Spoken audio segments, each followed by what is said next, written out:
You see, if you don't have a vision of where you go, and if you don't have a goal where you go, you drift around and you never end up anywhere. I mean, as you know, I was born in 1947 in Austria after the Second World War. So I was very fortunate that I stumbled onto my vision. And I didn't really like Austria when I grew up. I couldn't wait to get out of there. I couldn't see myself becoming a farmer or a worker in a factory or anything like that, even though my parents wanted me to stay there and have a normal life. But that was their vision, not mine. My vision was totally different. I felt that I was born for something special, for something unique, for something big. Then one day I went to school. I remember I was 11 years old, and they showed a documentary about America. And there they showed in this documentary the huge skyscrapers, the high-rises, the huge bridges, the 6-lane freeways, and all of this stuff. And I said to myself, that's where I want to be. I don't want to be around here with these little farmhouses and these little buildings. I want to be in America. One day after school, I walked by a store in Graz. So I went inside and I looked around, and then I saw a magazine. I saw a bodybuilding magazine that had Reg Park on the cover. Reg Park was then a 3-time Mr. Universe. And I saw him on the big screen as Hercules. I read that and I said to myself, wow, this is the blueprint for my life. This is exactly what I want to do. I want to become a bodybuilding champion just like Reg Park. I want to get into movies just like Reg Park. And I want to make millions of dollars and be rich and famous just like Reg Park. Do you know how great it felt that I knew where I was going? Imagine the majority of people don't know where they're going. I knew where I was going, that I'm going to become this bodybuilding champion just like him. So it was just a question of how do you do it? I was so relieved, because when you have a goal, when you have a vision, everything becomes easy. So people always ask me, when they saw me in the gym in the pumping iron days, they say, why is it that you're working out so hard? 5 hours a day, 6 hours a day, and you have always a smile on your face. And I told people all the time, I said, because to me, I'm shooting for a goal. In front of me is the Mr. Universe title. So every rep that I do gets me closer to accomplishing that goal, to make this goal, this vision turn into reality. Every single set that I do, every repetition, every weight that I lift will get me a step closer to turn this goal into reality. So I couldn't wait to do another 500-pound squat. I couldn't wait to do another 500-pound bench press. I couldn't wait to do another 2,000 reps of sit-ups. I couldn't wait for the next exercise. At the age of 20, I went to London and I won the Mr. Universe contest as the youngest Mr. Universe ever. And it was because I had a goal. So let me tell you something, visualizing your goal and going after it makes it fun. You've got to have a purpose no matter what you do in life. You've got to have a purpose. 74% hate their job in America. Now, there is not much different when you come to Europe. The majority of people don't like what they're doing, because they're really not doing it because they didn't have a goal and they followed this goal. They just aimlessly drift around, and then all of a sudden there's a job opening, so they get that job because you have to work. But then when you work, it's a chore. It's work. It's not fun.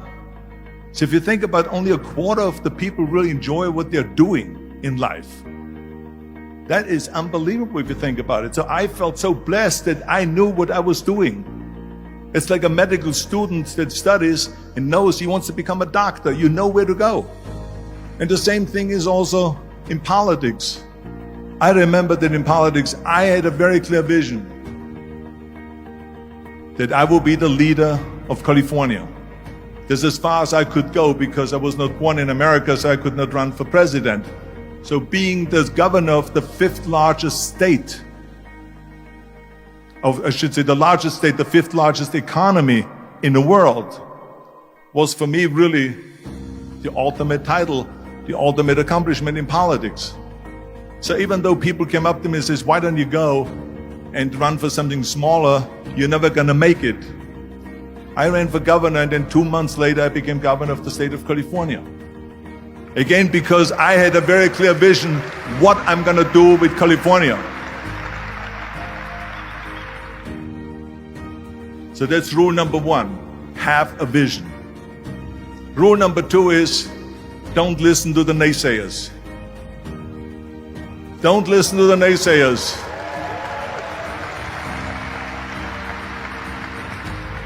Everything I ever did, the thing that I heard out of people's mouth was, that's impossible.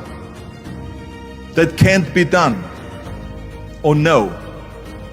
That is exactly what I heard, and of course I proved to the people that it can't be done. So whenever someone said to me, it can't be done, I heard, it can be done. When they said no, I heard yes. And when they said it's impossible, I heard, it is possible. I'm a strong believer of what Nelson Mandela said, that everything is always impossible until someone does it. Well, I'm going to be the one, I said to myself, I'm going to do it and I'm going to show it to them. Maybe it has never been done before. That's perfectly fine with me. But I'm going to do it. And I did not listen to the naysayers. It's all about the hard work that you put in.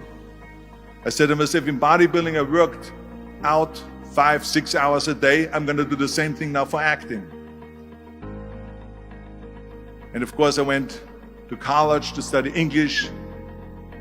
I studied the accent removal, acting classes, and all of this stuff all day long. I worked and I worked and I worked. And within a short period of time, I made one movie called Hercules in New York, which of course went right into the toilet. But it didn't discourage me. I still had the same vision. And then all of a sudden I did Streets of San Francisco. I did Stay Hungry and Pumping Iron and The Villain. And then all of a sudden I was asked by Dino De Laurentiis and by Universal Studio to star in Conan the Barbarian. And after I did Conan the Barbarian, the director at the press conference said to the press, the director was John Milius. He said to the press, if we wouldn't have had Arnold, we would have had to build one. So think about that. The very body that they said can never be sold because the time is wrong. A few years later, I'm doing Conan the Barbarian, and it was the #1 hit at the box office when it came out in the summer of '82. Think about that. And the director says, if we wouldn't have had his body, we would have had to build one. So all of a sudden, my body became an asset, not a liability. And the same thing was with Terminator. After we were finished filming Terminator, Jim Cameron said to the press, if Arnold wouldn't have had that accent and talked like a machine, I think the movie wouldn't have worked. So think about that. The body and the accent that they attacked was an asset. But I didn't listen to those losers. I didn't listen to them at all. It's just the reality of it is that you cannot listen to the naysayers. So this is a very important lesson for all of you. So when someone says, no, this is a stupid idea, you in your mind, you don't have to say it, but in your mind just say this of you asshole. What do you know?